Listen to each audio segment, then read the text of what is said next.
This bulletin is live on DSTV channel 421 and on GoTV channel 144. This is your home of independent, fearless, and credible journalism. Now to our very first story. It's a tale of uncertainty among staff of Ghana's biggest indigenous cocoa buying company, PBC, as the company continues to post huge revenue losses. According to its audited reports for 2022, the company lost 1.9 billion cedis within a period of 4 years. In our latest Hotline documentary, BBC Troubles, Joy News' investigative desk explores what might be accounting for the steep decline in PBC market share from 30.88% to 8% in 2021. In August 2022, a circular copied all staff indicated that payment of salaries would delay due to the current financial challenges facing the company. When we spoke to the staff who pleaded anonymity in November 2022, he told Joy News their salaries delayed for 3 months last year. It was not only difficult for many to fend for themselves, but their families as well. Staff salary, they were owing us 3 months, but currently they've paid the 3 months. But as we speak, we don't know when our next salary payment is coming, and we have no idea. He said it was now difficult for staff to access welfare loans from the company, which wasn't the norm in recent past. Okay, the welfare fund is a revolving fund. So they wrote to us that there are no funds available, so nobody should apply for welfare loan. But with regards to the tier 3, we have paid, it is our money, and we have contributed, and it is 10 years now. And the agreement was that when it is 10 years, they have to pay all the monies to us. But it is 10 years now, and they are refusing to release the funds to us, which is making all the staffs, every staff is agitating. Every staff is agitating about this tier 3. So dire is the financial situation that PBC suspended the intake of national service personnel for the 2022-2023 year. In a circular cited by Joy News, the Human Resource Manager, William AUC, cited the current financial challenges of the company as the reason. In January 2022, PBC wrote to the Ministry of Employment about its intention to restructure the company, including downsizing its staff. It cited the prevailing financial and operational downturn, making it difficult to pay staff and meet its obligations to stakeholders. It said the staff who will be affected by the downsizing are those without establishment. Our sources suggest that when CocoBot secured the cocoa syndicated loan last year, it loaned PBC with an estimated 350 million Ghana cedis. Management used 50 million cedis to cover staff remuneration and other administrative expenses. The national projection PBC set for itself for the 2022-2023 main crop season was to purchase 170,000 tons of cocoa. But with the limited funds in PBC's account, this target remains a pipe dream and leaves staff in another boat of uncertainty on what fate hangs on the survival of PBC and possible payment of their remuneration. About 4 years in baby, shares no market share no former echo. A former echo. Because woman ye woman bamo behwe adwuma no so woman ni mo adwuma no. Appointees, government appointees na do wo ba. Enti obi wo a wo ba akoko na adwuma no kura woni mo ho we no an se ye na betra so wonya adwuma. Enti market share no di e company di e ba wo mo tumi nka anokore no enkyere pieces na ye no wo mo ye adwuma na ye nso ye ne farmers ne tie kura asepo. And you farmers in this situation can prove maybe any war company investor ma see more farmers. Yaya to be copelo, near who's our children that is see a war farmers in the Kakra. I want to so on Betico October, no more chia. A bit correct to me cover 1 year, not farmers a day. akrachefoɔ no ka ɛnso company ni mu hwe wɔn mfa sika kura ma sika ne to gogo kura wɔn nya bi ma ɛbɛda na wɔnya bi dia abɔ bosie enti yɛ no wɔdɔ a yɛ wɔn ma company no yɛtiri hu sɛ nya no bi ɛna mpanimfoɔ no ɛwɔ ma company no wɔ soro hɔ no wɔn de wɔn da sɛ wɔn sika na wɔn di na ne hia.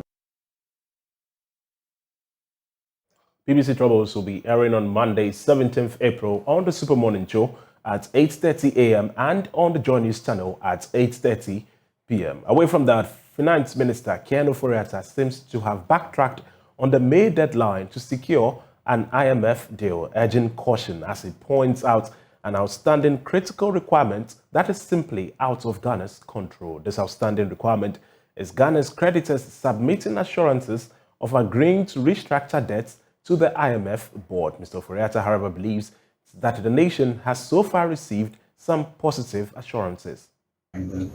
Just keep at it, and we have goodwill all around. I think we have negotiated in good faith with the fund, with the Paris Club, and now began with our external investors, bondholders, and I expect that the ship will be brought to port in good order.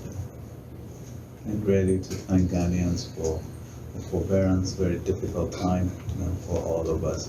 But I think we are charting a course that will make our country a lot stronger. Mr. Grateful, the delegation is led by the Minister for Finance, supported by the Minister of State, the Governor, and the Deputy Governor also leading the Bank of Ghana's teams that are part of the delegation. You see the directors of the Ministry of Finance as well. So, Mr. we're grateful to you and the team. Colleagues, we're grateful. Minister has indicated that schedule permitting, he may make some more time to engage with us before all of these meetings are over. So we'll do that. Yeah. We'll come along with Now, former President John Dramani Mahama has questioned the competence of government's economic management team, insisting that it lacks the credibility to be trusted to turn around the economy. Mr. Mahama spoke while touring Katamanse constituency, where he interacted with some delegates of the party. In 2016, I wouldn't say that Ghana was a paradise, but our situation was far, far, far, far better than it is today. In 2016, our colleagues, the MPP, told a lot of lies about us. They labeled us as incompetent.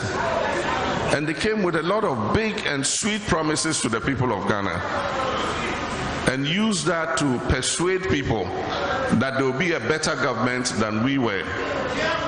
And so the people of Ghana tried them by voting for them. They said they should try them. Somishe, try me and see. And that was the mistake the people of Ghana made, because we have come to realize that after all, we have the men. It was station boys. They don't know anything.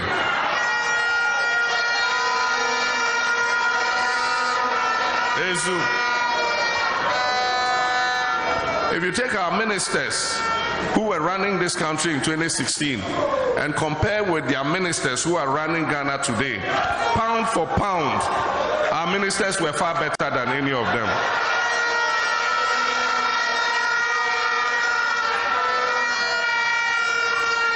We solved many difficult challenges.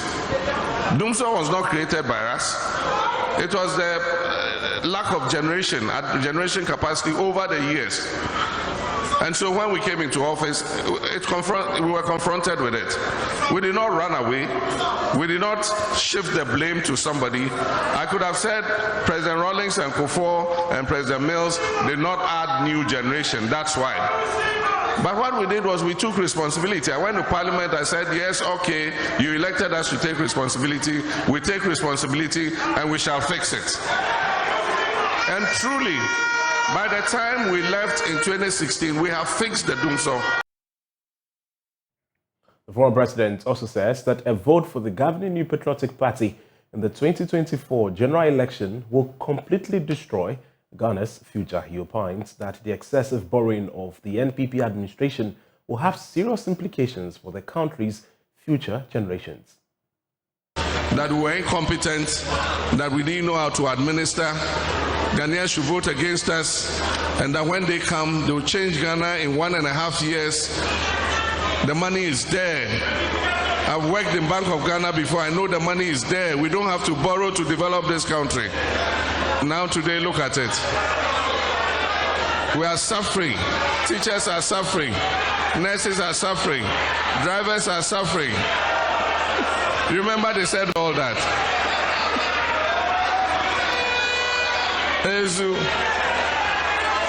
And they touted their economic management team.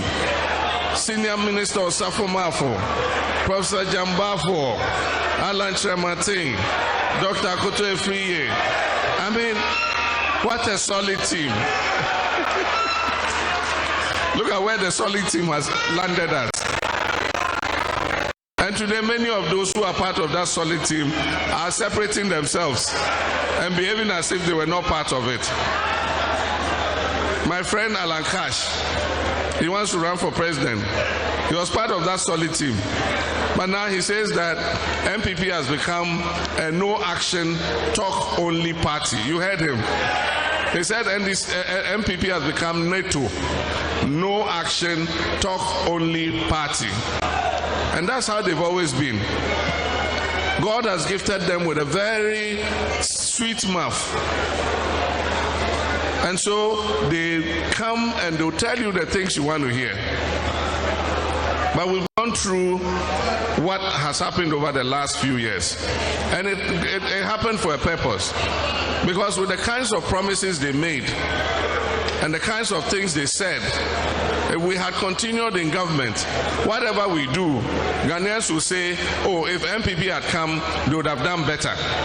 And so that's why God let us come down in 2016. In 2020, we went looking for it. But when I look back again, I can see that it was God's design that we should not come into office yet. Because they had dug a big hole in the economy. And they were thinking that we will come and fall into that hole and take it. And God said, no, stand aside. Those who dug that hole, let they themselves come and fall into their hole.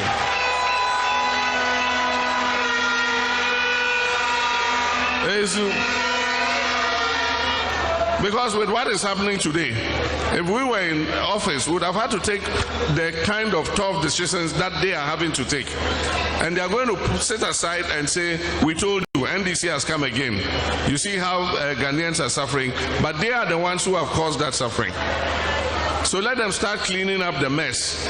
And then when we come, we will stabilize the economy, we will build businesses again, and create opportunities for all Ghanaians.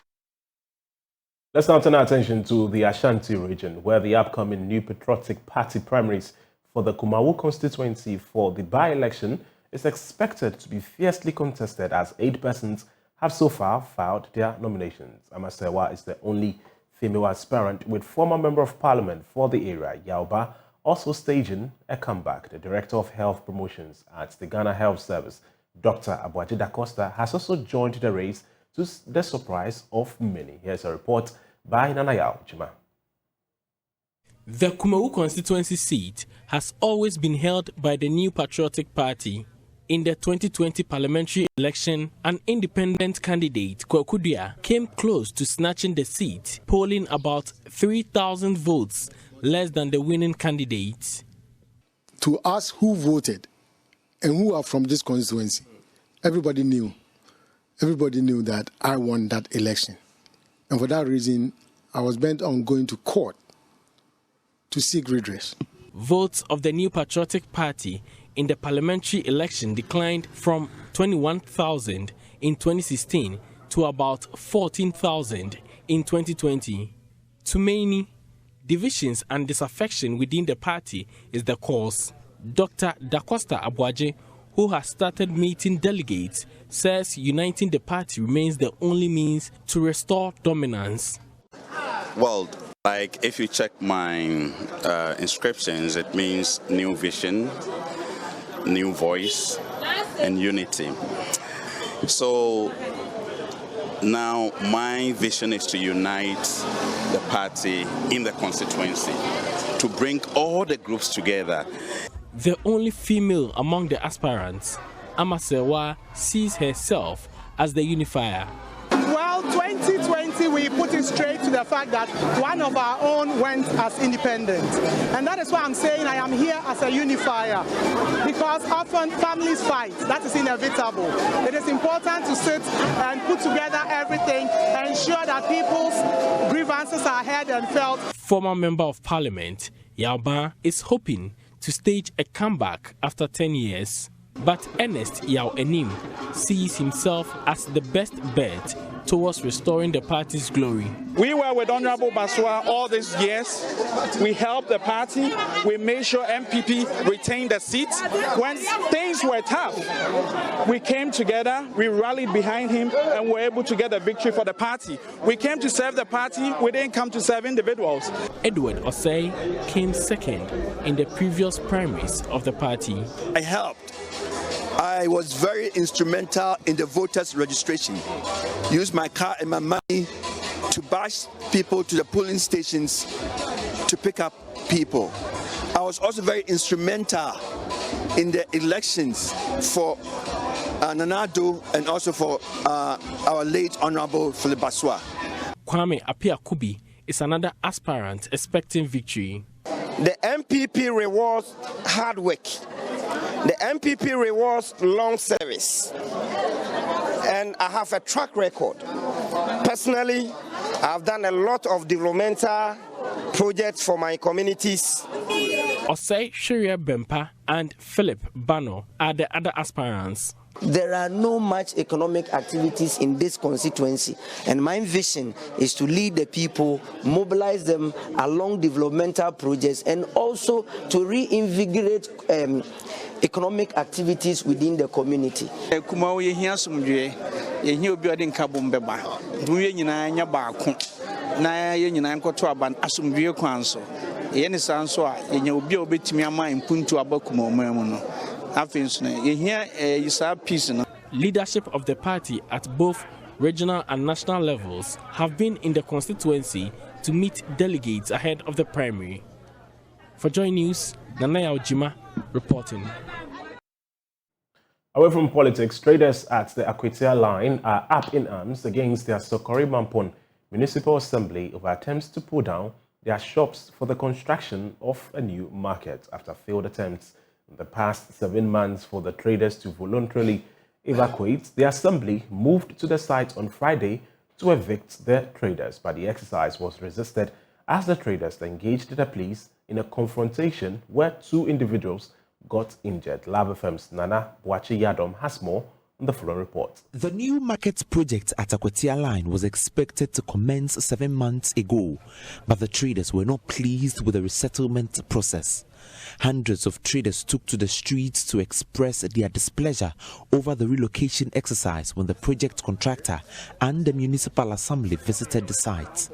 Secretary of the Traders Association, Mohammed Umuri, says the authorities have failed to secure a permanent place for the traders before the relocation exercise. He accused the police of attacking the protesting traders. The anti-robbers and the police, because I wasn't there at the time. What told me is the anti-robbers and the police and the langas. There are 3 categories. They have arrested people to the police station. We called Zongo police station because we took the case there. So they told us they are coming. We will not say they will not develop the country, but they should show us where are we to. Where are we going? They should show us the place to vacate. Umar Seidu alleged he was attacked while protesting. I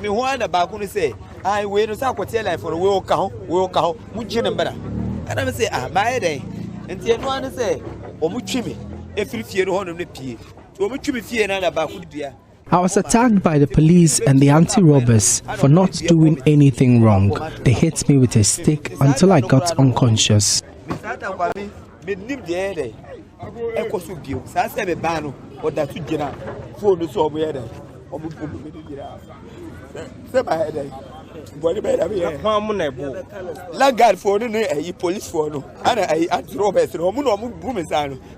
Some of the traders say their livelihoods are threatened if the assembly goes ahead with the eviction without alternative space for them to trade. If they evacuate us, things would be difficult because I have children I am taking care of. They have also not given us anywhere to move to.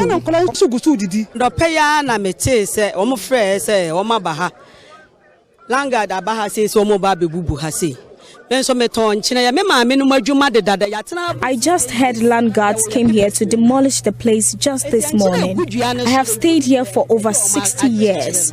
I have over 1,000 bags of salt and I don't have anywhere to send them to. You can't sack us without giving us a permanent marketplace.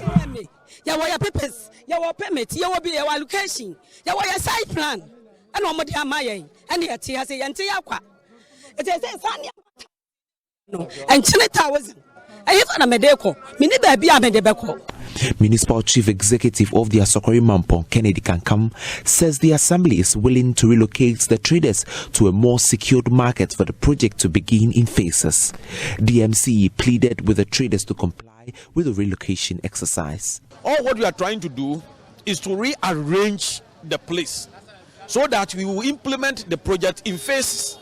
So if we finish phase 1, we move the people to go and occupy the shops or the station or the market that will be captured in that phase 1. From there we move it then to phase 2. Then phase 2 too. After phase 2, then we move the next batch of traders or those who are occupying the place to come and occupy it until we finish the last stage of the project. We are just implementing what they did at the KJTR and the central markets. For Joe News, Nana Boachi Dankwa-Yadom reporting. Now, the Dumase Basic School in the Obuasi East District of the Ashanti region has been closed down following a violent attack on teachers for an alleged caning of JHS 3 students. Some of the pupils told our sister station at Doom FM that the students were playing with mangoes while classes were ongoing. A teacher who saw the action subsequently proceeded to punish the said students, resulting in a melee that left 2 female teachers sustaining various degrees of injuries. We are pleading with the youth in the community. We want them to understand that the teachers are helping shape us. The gentleman came around with other young men in the community to attack the teacher who beat his sibling. The attacker's own sister held the cutlass he wielded to prevent him from using it, but he slashed her sister's palms with the cutlass. Another teacher who was pregnant sustained some injuries.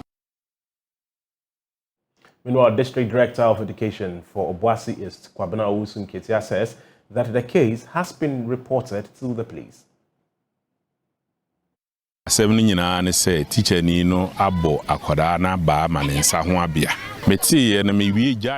was informed that the people had sustained a light injury after a teacher caned them. The school had been shut. I'm told that some people from the community stormed the school and attacked the teachers. About 6 or 7 people who carried clubs and cutlasses.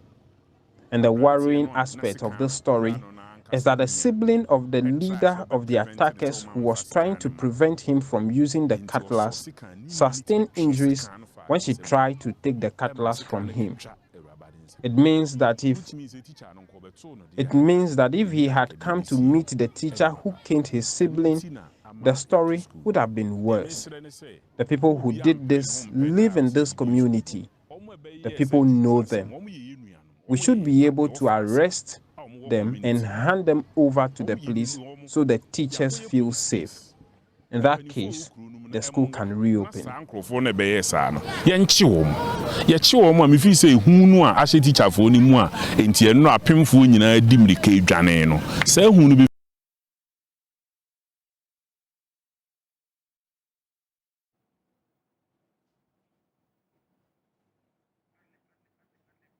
All right, to our next story, Divine Mission Academy has emerged winners of the 4th edition of the Love FM Primary Schools Quiz. The first-time finalists outsmarted 2022 champions Mana International School by a 9-point margin to clinch the bragging right as the best primary school in the Ashanti region. Emmanuel Bright-Kweku has highlights from the fiercely contested grand finale.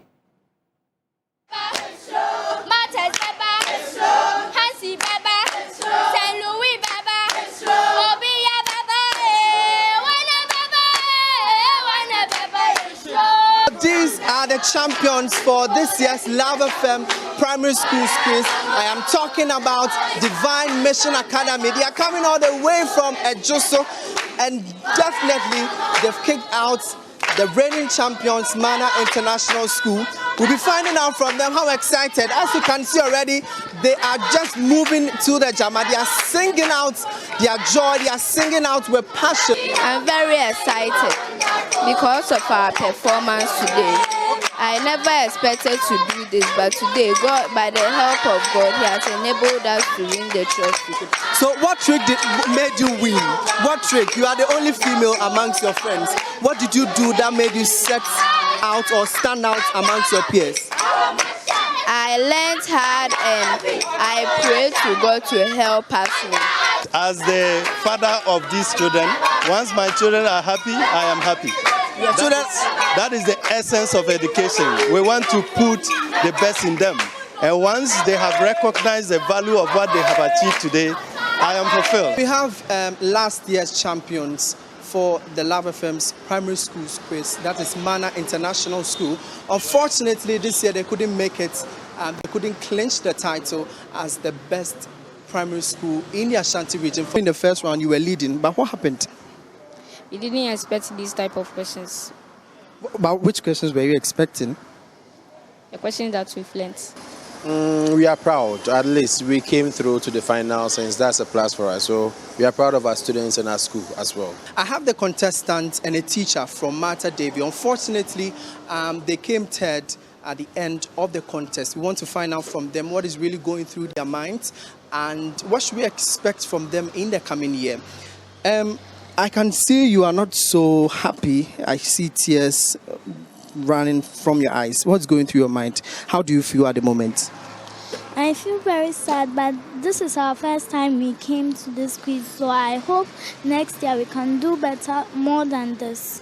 What should we expect from your perspective? Because she's in Basic 5, so she knows she has another chance to redeem herself. So next year, hopefully she will step up, and then we'll put a team together again and then see how it goes. The Love FM's primary school quiz, and they are just telling us that they are poised to clinch the title yet again next year and defend it and probably become the only school to win it back to back. So these are the students from Divine Mission Academy. My name is Emmanuel Bright-Kweku.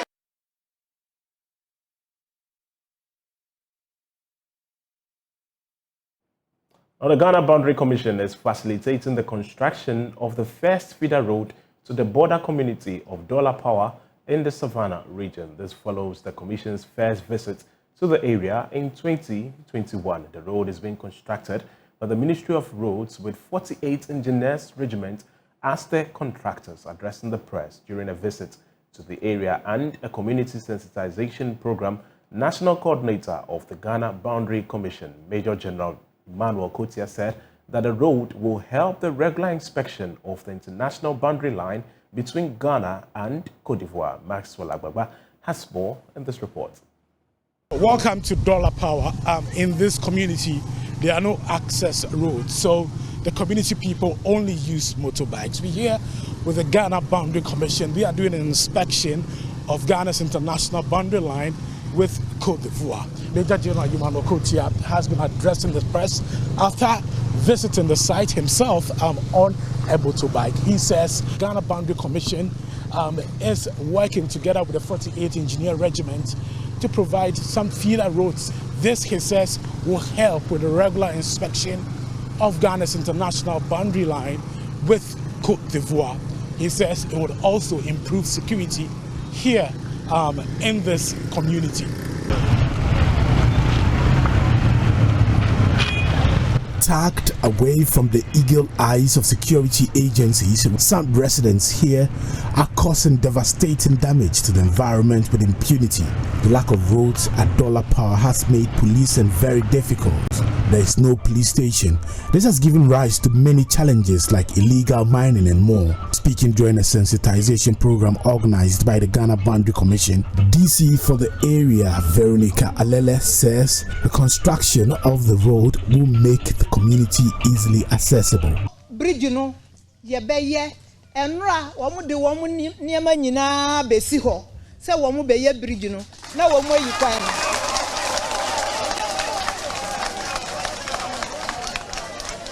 omu be yi kwan no fe e di amamu. We need to give them a feeder road because the border itself is motor lane. So if we have a feeder road, it will help the forestry to monitor the activities. It will also help the people themselves to actually monitor activities of criminals and all sorts of people, the ones who just come into Ghana and run back. So that will help them. And then the police station is very key. If we can need a post, a police post to put here, it will help. A core function of the Ghana Boundary Commission is identifying challenges in border communities and collaborating with relevant state institutions to address them. The Commission is bringing together state institutions to address the challenges in Dollar Power. National Coordinator of the Ghana Boundary Commission, Major General Yumanokotia, says the Commission is facilitating the construction of a road. He says this will help with the regular inspection of the international boundary line between Ghana and Côte d'Ivoire. It will also help with regular patrols by the security agencies. One of the key challenges that we found out here is accessibility, especially road accessibility to the area.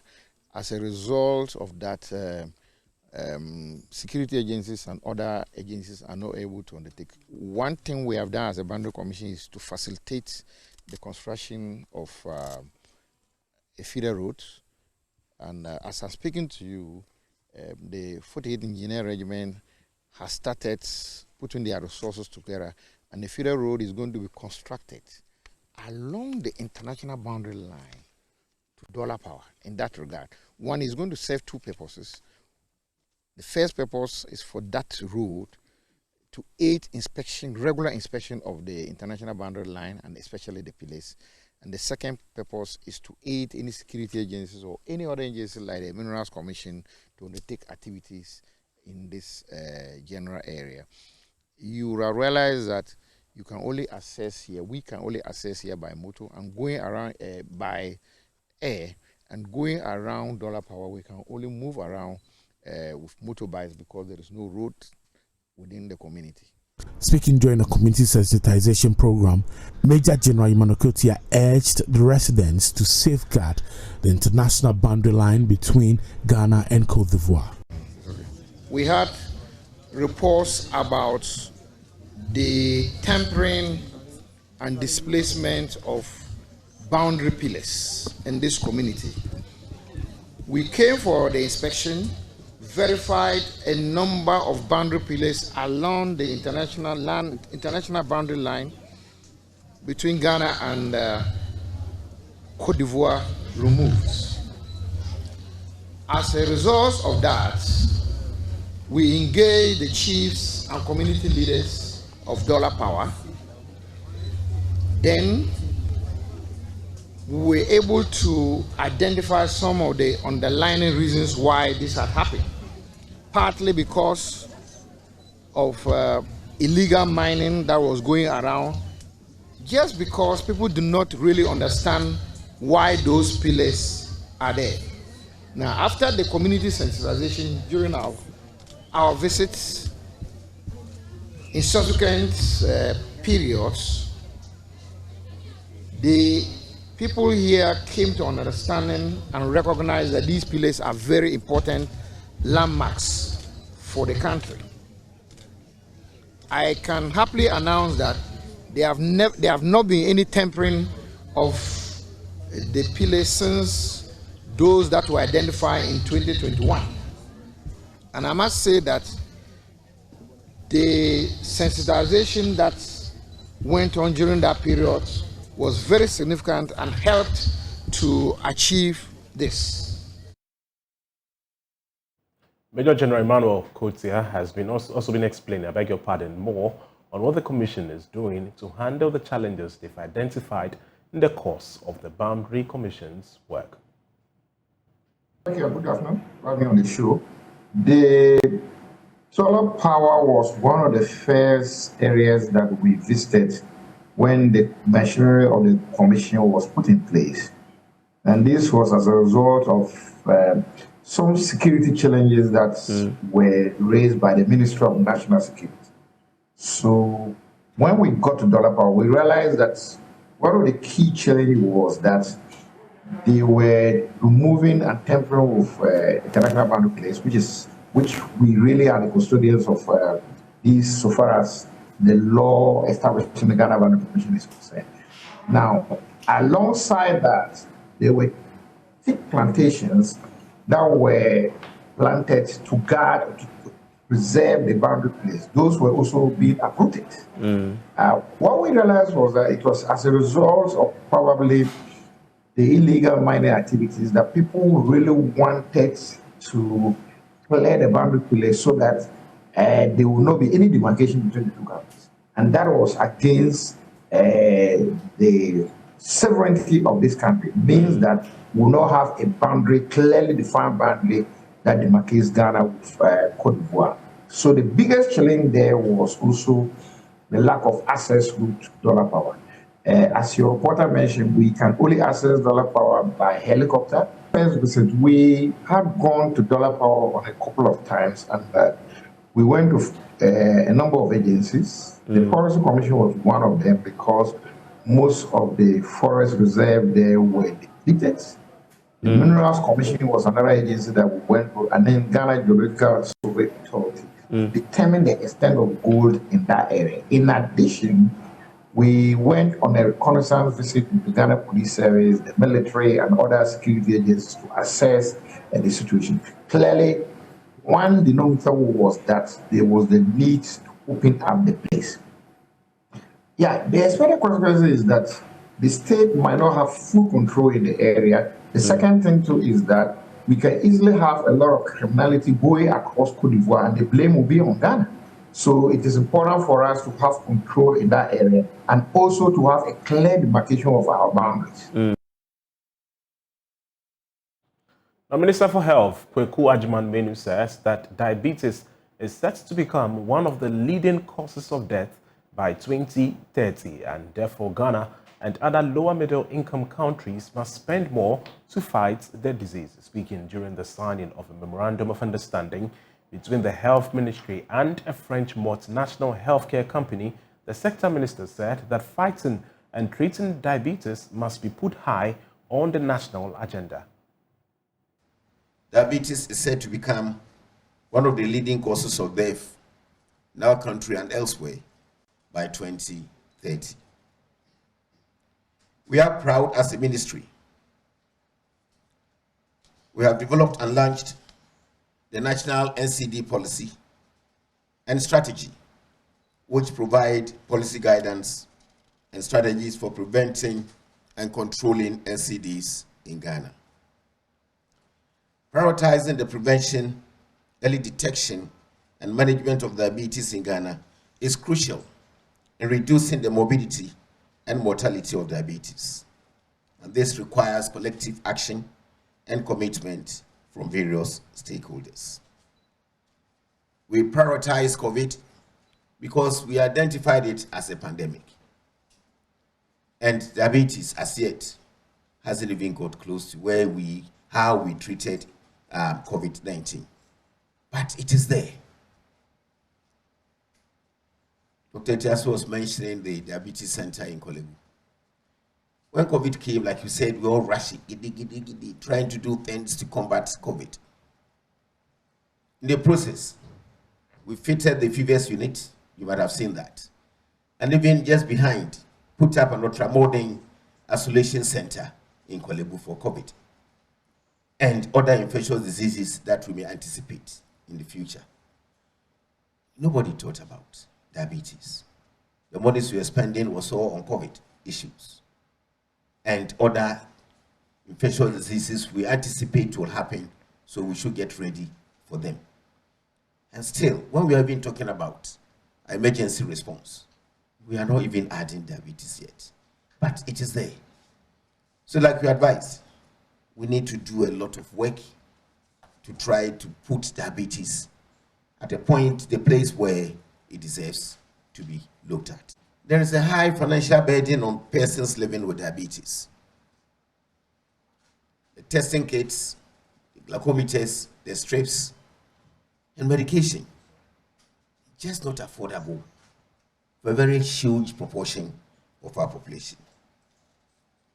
Although some part of the cost of care is covered by the health insurance authority that we have in our country, extra costs in terms of care, time, and nutritional support are borne by the patient, their families, and providers through out-of-pocket payments.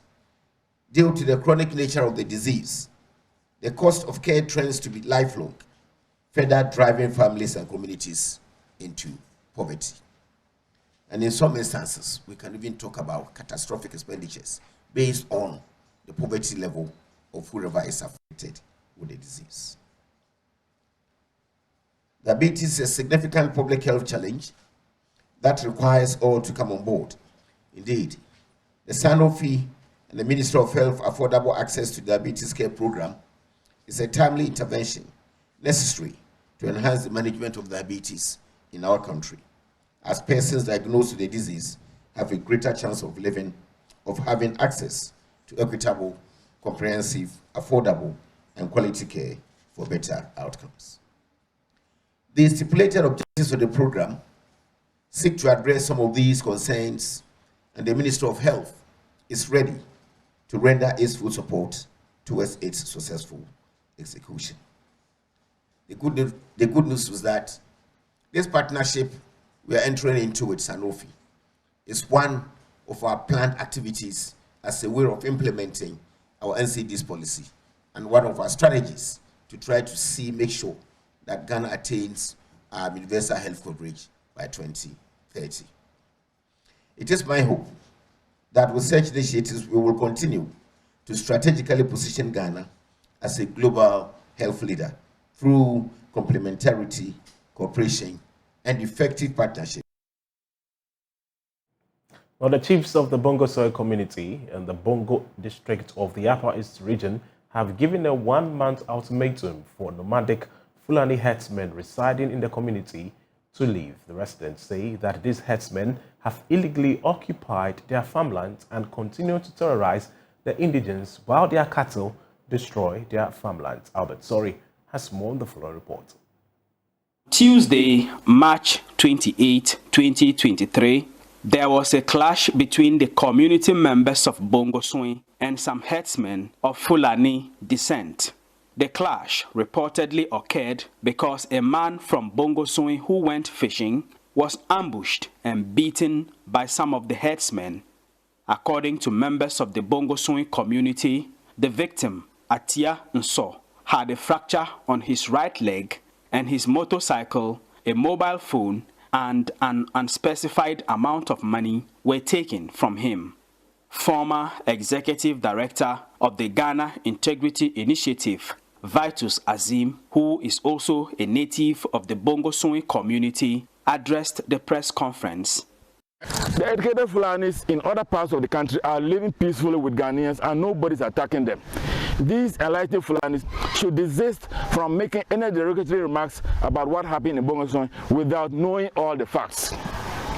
What took place on Friday was a spontaneous reaction of the youth in the face of the continued inaction by the authorities and the apparent support of the herdsman. 2, that the young man stole the fish of the Fulanis who were also fishing at the time, and that's why the Fulanis attacked him. No Fulani man fishes in the area. That the Bongo Swing people plan to attack the palace of the paramount chief. The people of Bongo Swing are peace-loving people and respect the paramountcy. There has never been any talk of an attack on the palace. The clash resulted in the burning of several houses belonging to the Fulani people, whilst several people from both communities sustained various forms of injuries. 11 youths of the Bongo community were arrested and 9 of them were released, while 2 were still in police custody at the time of this press conference. The chiefs and people of the Bongo community therefore demanded that the 2 young men be released. That 800 people were displaced. This number is grossly inflated because the entire Fulani population in the Bongo district is not up to 800. The chiefs and people of Bongo wish to make the following demands very clear. 1, that all the young men that were arrested should be released unconditionally and immediately, and the prosecution discontinued. 2, that the police investigate and bring the perpetrators of the heinous crime on the young man to book. 3, that the assembly foots the medical base of the injured man and retrieve his motorcycle and mobile phone for him. They say a petition on what they believe to be misbehavior on the part of the Fulani herdsmen in the Bongo community was sent to the Bongo District Security Council in June 2021. It was followed by a reminder in January 2022, but there was no response. The chiefs and people of the Bongo community have therefore given a 1-month ultimatum for the Fulani nomadic settlers to leave the community. That the Fulani herdsmen pack away from Bongo in the next 1 month. They are roaming herdsmen that should not try to make Bongo their permanent home, especially as they are clearly making an attempt to seize our lands. We wish to make it clear that the chiefs, assembly members, and elders of Bongo can no longer assure the Fulani herdsmen of their safety if they do not vacate the community. District Chief Executive for Bongo, Rita Atanga, says the District Security Council had visited the victims of the clash, adding that they were working to find a lasting solution to the matter. The assembly, when the situation occurred, has taken steps to see how we can bring calm to the 2 communities, especially with Soin. DISEC moved to Soin to visit the one they attacked on the motor. We took the opportunity to visit all the chiefs and appeal to them, the 4 divisional chiefs in Soin, and appealed to them to engage the youth to calm down whilst DISEC look into the matter to bring lasting solution to the problem. We have started engaging some opinion leaders from those the sewing communities, so together we would see how we can resolve it. For Joy News, Albert Sorry, Bongo Swing. Away from that, the Rich Church School has established an educational trust fund. The fund is designed to construct a senior high school in order to accelerate the provision of quality education to all. Speaking at the launch of the trust fund, the Justice of the Appeals Court, Mercy Mellywood, charged the Board of Trustees to explore innovative ways of raising funds for the school. Joe Prime's Shola Adeyemi has more in the floor report. Established in 1957 by the benevolence of the Rich Church, the Rich Church School has produced men and women occupying key roles in Ghana and beyond. Over the years, the school has fared top senior high schools with brilliant students. But after 66 years of existence, the management of the school has decided to establish its own senior high school. Speaking at the launch of the trust fund, headmistress of the school, Nanama Badasu, indicated that the move is part of the institution's 5-year strategic plan to become a citadel of academic excellence. We as a school have a 5-year strategic plan, and in the plan one of the things is to develop our school, to maintain the facilities and also build a secondary school. And we realized that we can't get the money in bulk. And so there was a need to set up a fund that people can donate from time to time so we can have consistency. I'm very excited that this dream has been harnessed for a very long time, and I feel excited being part of it to see the dream come into reality. So I'm excited. The establishment of the trust fund will wean the school off the Accra Rich Church while augmenting the government's efforts in providing quality senior high education. As a member of the Rich Church School Board of Governors, Madam Grace Dede Hansen appealed to all stakeholders to help establish a school that is responsive to the needs of the job market.